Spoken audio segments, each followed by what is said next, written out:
আসলে আমাদের আমরা ভালো করে পড়ছি না এখন, কারণ আমরা তো বুঝতেছি যে আমরা প্রশ্ন আগে পেয়ে যাবো। তার জন্য আমাদের বইয়ে যে অন্য কী পড়াগুলো আছে সেগুলো আমরা গুরুত্ব সহকারে পড়ছি না।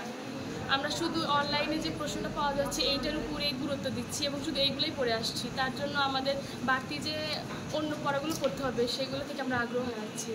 এই প্রশ্ন দেওয়ার জন্য আমরা বাসা থেকে এটা পড়ে আসতেছি, সেই জন্য সারা বছর যে পড়াশোনা করি ওই অনীহাটা চলে যাচ্ছে, পড়াশোনা করতে ইচ্ছা করে না। কারণ তো আগের রাতে প্রশ্ন পাই যাবো, শুধু ওইটা পড়ে আসলেই হবে। আর এই জায়গায় মেধা কম যাচাই করা হচ্ছে না, সবাই ওই রকম সেম প্রশ্নগুলোই পাচ্ছে, সবাই সেম উত্তর লিখতেছে।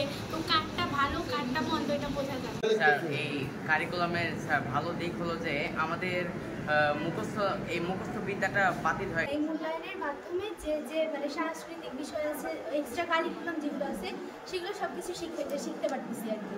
আর আগে শুধু পরীক্ষা থাকার কারণে সেটা শুধু আমাদের লিখে দিতে হতো, এখন আমরা সেটা হাতে কলমে করতে পারছি, সবাইকে দেখাতে পারছি।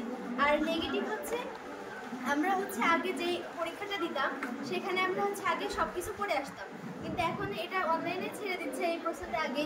ওই কারণে আমরা মানে ওই প্রশ্নটাই আগে পাওয়ার কারণে আর বই পড়তেছি না, মানে ঘেটে দেখতেছি না যে বইয়ের মধ্যে কি কি আছে, যে এইটা আছে নাকি ওইটা নেই, এবার দেখতেছি না। ওইখানে অ্যান্সার আছে, ওখানে প্রশ্ন আছে, ওইটা মুখস্থ করে পরীক্ষা হলে চলে আসছি, পরীক্ষা হলে উত্তর দিয়ে চলে আসছি।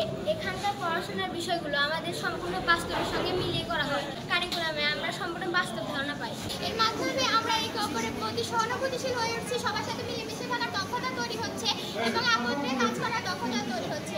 এছাড়া নতুন কারিকুলামে আমরা প্রকৃতি থেকে এবং বাস্তব বিষয় থেকে শিক্ষা গ্রহণ করছি, যার কারণে আমরা বাস্তব বিষয়ে যে বিষয়গুলো রয়েছে সেগুলো সম্পর্কে ধারণা পাচ্ছি। জোড়ায় কাজ করার মাধ্যমে আমাদের একে অন্যের বুঝতে পারছি যে আমাদের দলের ভিতরে কেউ দুর্বল থাকে তাহলে আমরা তাকে শিখিয়ে নিতে পারছি।